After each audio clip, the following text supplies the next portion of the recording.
Chemo চলাকালীন চুল পড়ে যাচ্ছে, তা বলে কি কেমো নেবেন না? আজকে আমরা এই সব নিয়ে আলোচনা করতে পাশে পেয়েছি ঠাকুরপুকুর ক্যান্সার হসপিটালের বিশিষ্ট অঙ্ক সার্জন ডক্টর মৈনাক চক্রবর্তীকে। নমস্কার, আমার নাম ডক্টর মৈনাক চক্রবর্তী। আমি ক্যান্সার সার্জারি বিশেষজ্ঞ, MS general surgery, MRCS England, MCH surgical oncology from BHU। আমি এখন কারেন্টলি ঠাকুরপুকুর ক্যান্সার হাসপাতাল, যেটা সরোজগুপ্ত ক্যান্সার রিসার্চ ইনস্টিটিউট, তার সঙ্গে যুক্ত as a consultant surgical oncologist. তার ছাড়াও আমি বেহালা এবং মুর্শিদাবাদ জেলায় প্র্যাকটিস করি। আজকের বিষয়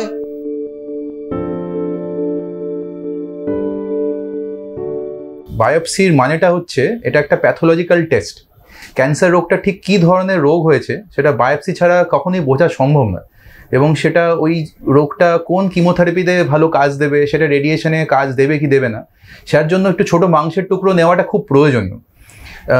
আগেকার দিনে যেটা বলা হতো FNAC করেও অনেক সময় রিপোর্ট পাওয়া যেত। এখানে তফাৎটা বুঝতে হবে। FNAC হচ্ছে ফাইন নিডল অ্যাসপিরেশন সাইটোলজি, সেখানে সামান্য কটা সেল পাওয়া যায়।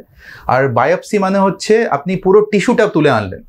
এবার এখন যত মডার্ন ফ্যাসিলিটিস আসছে, বায়োপসি থ্রু দিয়ে অনেক ধরনের নতুন পরীক্ষা, যেমন ইমিউনোহিস্টোকেমিস্ট্রি আমরা বলি, সেই পরীক্ষার অনুযায়ী অনেক ধরনের টার্গেটস আমরা জানতে পারি, কোন কিমো ভালো কাজ করবে সেটা আমরা জানতে পারি। তো বায়োপসি অলমোস্ট সমস্ত জায়গায় বায়োপসির প্রয়োজন আছে, এবং এই ধারণাটা খুবই ভুল যে আমি টিউমারের মধ্যে ছুঁচ ফোটালাম বা তার থেকে মাংস তুলে নিলাম এবং সেই সঙ্গে সঙ্গে টিউমারটা ছড়াতে শুরু করলো। তো এটা জেনারেলি কখনোই হয় না। কয়েকটা ক্যান্সারে আছে, আমি উল্লেখ করব, যেমন আপনার টেস্টিস মানে অন্ডকোষে ক্যান্সার, কিংবা ধরুন আর্লি ওভারির ক্যান্সার, কিংবা ধরুন কিছু সিস্ট আছে, যেমন গল ব্লাডার একটা সিস্ট, ওভারিও যেমন একটা সিস্ট। এইসব ক্ষেত্রে বলা হয় যে আমি যদি বায়োপসি নিতে যাই তাহলে সেটা ফেটে যাওয়ার রিস্ক বা পেটের ভেতরে ছড়িয়ে পড়ার রিস্ক থাকে। সেই সব ক্ষেত্রে মোটামুটি অন্যান্য উপায়ে বোঝার চেষ্টা করা হয়, যাতে রেডিওলজিক্যালি আমরা চেষ্টা করি ডায়াগনোসিস করা, স্টেজিং করার। সেটা ক্ষেত্রে আমরা প্রথমেই বায়োপসি নিতে চাই না, মানে ছুঁচ ফুটিয়ে বায়োপসি নিতে চাই না। আর কিছু কিছু টিউমার আছে, যেমন লিভার টিউমার বলুন, কিডনি টিউমার বলুন, সেগুলো রেডিওলজিক্যালি আমরা ডায়াগনোসিস করার চেষ্টা করি। সেগুলোতেও আমরা মানে বায়োপসি মানে হয়তো কনফার্মেটরি, যদি অলরেডি ছড়িয়ে গিয়ে থাকে, ওটা ছাড়া ডায়াগনোসিস পারপাসে আমরা বায়োপসি নিতে চাই না। কিন্তু এই ধারণা না যে বায়োপসি নিলেই রোগ ছড়িয়ে যাবে, এটা কিন্তু ভ্রান্ত ধারণা। তো এটা থেকে বেরিয়ে আসুন।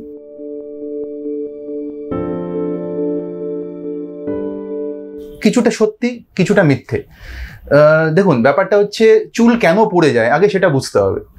আমাদের যে চুল হেয়ার ফলিকলস আছে সেগুলো র্যাপিডলি ডিভাইডিং সেলস। এবার ক্যান্সারের কিমোথেরাপি হচ্ছে কি আমাদের শরীরে যা র্যাপিডলি ডিভাইডিং সেলস সেগুলোকে মারে। তো ওই জন্য কিমোথেরাপি নিলে GI প্রবলেম হয়, কারণ আমাদের গাটের মধ্যে সেলসগুলো র্যাপিডলি ডিভাইডিং, তো সেগুলো মারা যায় বলে ডায়রিয়া, বমি, এই সমস্যাগুলো দেখা যায়। সেমনি আরেকটা সমস্যা হচ্ছে চুল পড়ে যাওয়া।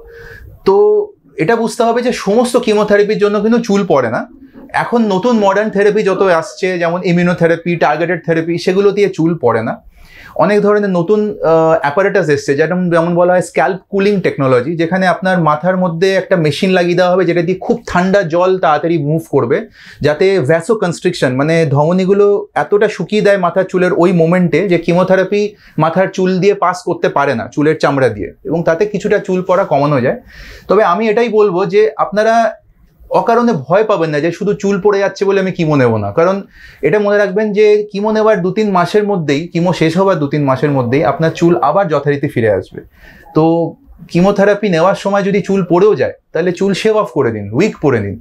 কিন্তু ওটার জন্য কিমো নিতে চাইবো না বা কিমো নেওয়াটা আমার ইমেজ নষ্ট হয়ে যাচ্ছে, এই ভুল ধারণা থেকে বেরিয়ে আসুন। কারণ কিমো আপনার অনেক উপকার করতে পারে।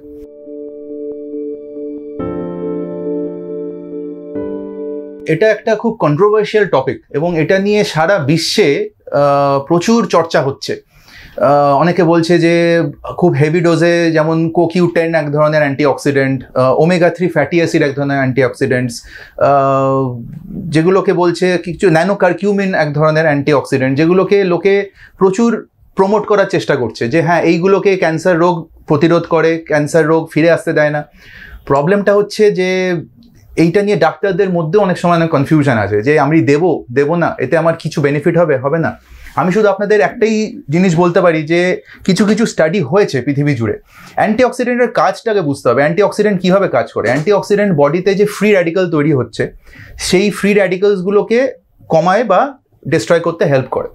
এবার আমাদের বুঝতে হবে, ধরুন আমি একটা পেশেন্টকে রেডিয়েশন দিচ্ছি বা কিমোথেরাপি দিচ্ছি, তো রেডিয়েশন আমি যা দিচ্ছি রেডিয়েশনের অনুযায়ী আমি টিউমারটা মারার চেষ্টা করছি, তো আমি বডিতে ফ্রি র্যাডিক্যাল তৈরি করছি ইচ্ছে করে যাতে ক্যান্সার সেলগুলো মারা যায়। রেডিয়েশন পাওয়া ব্যক্তিকে যদি আমি খুব হাই ডোজে অ্যান্টিঅক্সিডেন্ট দিই তাহলে গল্পটা কিন্তু হিতে বিপরীত হতে পারে। ব্যাপারটা হতে পারে, কিছু স্টাডিও দেখা গেছে, যেমন আমি ডিটেলে যাচ্ছি না, কিন্তু SWOG 221 স্টাডিতে ওরা কনফার্ম করেছে ব্রেস্ট ক্যান্সারের স্টাডিতে যে যাদের রেডিয়েশন চলছে ব্রেস্ট ক্যান্সারে তাদের আমি অ্যান্টিঅক্সিডেন্ট দিয়ে তাদের রিকারেন্স রেট কিন্তু দেখা গেছে বেড়ে গেছে। তো এই জিনিসটাকে বুঝবেন যে অ্যান্টিঅক্সিডেন্ট অত্যাধিক মাত্রায় ওষুধ হিসেবে খাওয়ার চেষ্টা করবেন না। আপনি খাদ্য হ্যাবিটের মধ্যেই চেঞ্জ করুন না। আপনার যে বেসিক অ্যান্টিঅক্সিডেন্টস প্রয়োজন, vitamin A, C, vitamin E, colourful fruits, green vegetables, এর মধ্যে প্রচুর অ্যান্টিঅক্সিডেন্টস আছে, এর মধ্যেই আপনি আপনার ডেইলি রিকোয়ারমেন্ট অফ অ্যান্টিঅক্সিডেন্টস পেয়ে যাবেন। তো আলাদা করে অ্যান্টিঅক্সিডেন্টস খুব দাম দিয়ে অ্যান্টিঅক্সিডেন্ট ট্যাবলেট নেওয়ার আমি মনে করি না খুব প্রয়োজন আছে।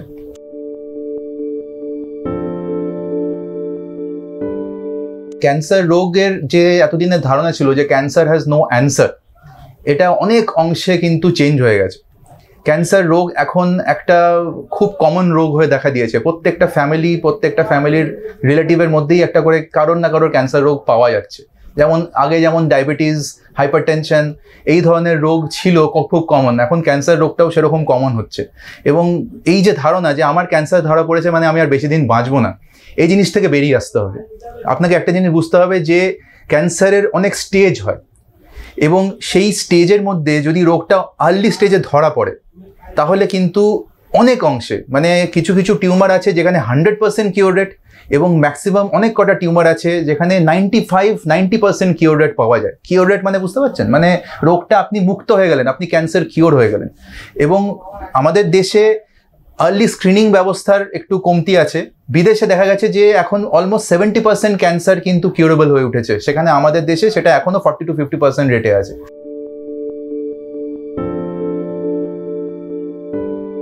কশন, CAUTION, পারলে এটা নোট করে রাখুন।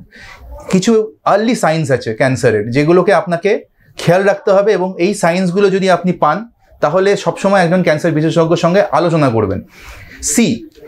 Change in Baul and bladder habit, আপনার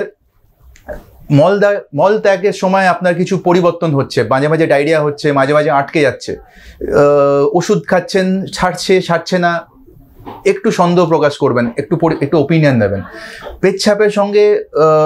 পেচ্ছাপের কোনো রকম সমস্যা হচ্ছে, পেচ্ছাপ আটকে আসছে, হতে পারে প্রস্টেটের সমস্যা, কিন্তু একবার ওপিনিয়ন নিয়ে যাবেন যে প্রস্টেটে কোনো রকম টিউমার হলো না তো বয়সকালে।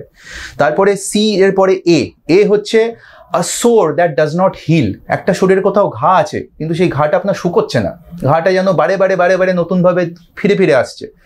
ফেলে রাখবেন না, দেখিয়ে নেবেন, পরামর্শ নিয়ে নেবেন, চামড়ার ডাক্তারের হোক, যে কোনো একজন ডাক্তারকে দেখিয়ে নেবেন। CAU হচ্ছে আনইউজুয়াল ব্লিডিং।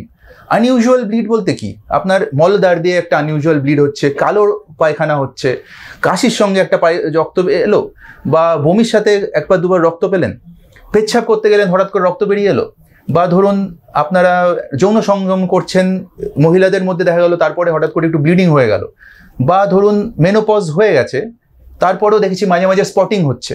এই সবগুলোকে অ্যাভয়েড করবেন না, এগুলো কিন্তু হতে পারে কোনো রকম ডেঞ্জার সাইন। তারপরে CAU এর পরে আসছে টি হচ্ছে থিকেনিং, লাম্প, শরীরে কোথাও একটা লাম্প, ব্রেস্টে হোক, বডির যে কোনো জায়গায় একটা ফোলা ভাব, একটা টিউমারের মতো মনে হচ্ছে আপনার, আপনি একটু সন্দেহ প্রকাশ করছেন, একবার পরামর্শ নিয়ে নিন আপনার ফ্যামিলি ডক্টরের হোক বা যে কোনো একজন যে নলেজেবল পার্সনের পরামর্শ নিয়ে নিন যে এটা কি হয়ে আছে, লুকিয়ে রাখবেন না। কারণ এটাই আমি বলতে চাইছি যে আর্লি স্টেজে যদি কোনো টিউমার ধরা পড়ে সেটা কিন্তু 100% কিউরেবল। তারপরে হচ্ছে গিয়ে কশনের CAUTI হচ্ছে মনে রাখুন ইনডাইজেশন। এবার ইনডাইজেশন তো সবার হয়, কিন্তু ইনডাইজেশন, সোয়ালভিং ডিফিকাল্টি, ব্লোটিং মানে পেট ফুলে যাওয়া, এই যে সমস্যাগুলো যখন দেখছেন যে অতিরিক্ত মাত্রায় হচ্ছে তখন কিন্তু খেয়াল রাখবেন, একটু পরীক্ষা করিয়ে নেবেন। তারপরে হচ্ছে গিয়ে কশনের obvious change in size or colour of a mole, শরীরে কোথাও আপনার জুরুল আছে সেটার obvious change in colour, mole মানে সাইজ, শেপ, কালার চেঞ্জ করেছে। তারপরে হচ্ছে কশনের এন হচ্ছে একটা ন্যাগিং কাফ, মানে কারোর একটা কাশি যে ছাড়তে চাইছে না, অনেক দিন ধরে কেসেই চলেছে, এই অস্বস্তিটা পরীক্ষা করিয়ে নেবেন। কশন লাস্টে হচ্ছে up, U R P. U হচ্ছে গিয়ে আনইউজুয়াল ওয়েট লস, কোনো কারণ ছাড়াই ওজন ঝরে যাচ্ছে, বুঝতে পারছি না, এত পাতলা হয়ে যাচ্ছে, কাপড় ঢিলা হয়ে যাচ্ছে, কিছু গোলমাল হতে পারে, চেক করিয়ে নেবেন। আর লাস্টের হচ্ছে পি। পি হচ্ছে গিয়ে পেন, লো ব্যাক পেন, কোমরে ব্যথা, তল পেটে ব্যথা, এই সমস্যাগুলোকে কিন্তু ফেলে রাখবেন না। একজন গাইনোকোলজিস্টের কাছে গিয়ে পরামর্শ নেবেন যে কি কারণে আমার এই ব্যথাটা যাচ্ছে না, ব্যথাটা থাকছে। তো এটা মনে রাখবেন, লিখে রাখুন, caution up, CAUTION UP। These are science যে আর্লি ক্যান্সার হলে এই সব সাইনগুলোর ওপরে আপনি কিন্তু অনেক সময় এই সিমটমের উপর বেস করে আপনি আর্লি টিউমার ধরতে পারেন, এবং এই আর্লি টিউমার ধরা পড়লে ক্যান্সার কিওর রেট অনেক হাই, এটা খেয়াল রাখবেন। অসংখ্য ধন্যবাদ ডক্টর মৈনাক চক্রবর্তীকে আমাদের মূল্যবান সময় দেওয়ার জন্য। অনেক কিছুই বলা হলো, বেশ কিছু জিনিস বলা বাকি রয়ে গেল। আমার আরও পরামর্শ পেতে দেখতে থাকুন মেডিটিপস। ভিডিওটি ভালো লাগলে অবশ্যই একটি লাইক দিন এবং শেয়ার করুন এই ভিডিওটি, কারণ আপনার শেয়ার করা এই ভিডিওটি হয়তো আরেকজনের উপকারে আসতে পারে। আর হ্যাঁ, যদি আপনাদের কোনো পরামর্শ থাকে অবশ্যই লিখে জানান কমেন্ট বক্সে, আমরা চেষ্টা করব সেই ধরনের ভিডিও করে আনার। পাশাপাশি আমরা বলবো যারা মেডিটিপস এই মেডিকেল রিলেটেড চ্যানেলটিকে এখনও সাবস্ক্রাইব করেননি তারা সাবস্ক্রাইব করে নিন আমাদের এই চ্যানেলটিকে, এবং পাশে থাকা বেল আইকনটিকে প্রেস করে দিয়ে অল বাটনটি ক্লিক করে দিন, যাতে নতুন ভিডিও আপলোড করলেই তার নোটিফিকেশন আপনারা পেয়ে যান।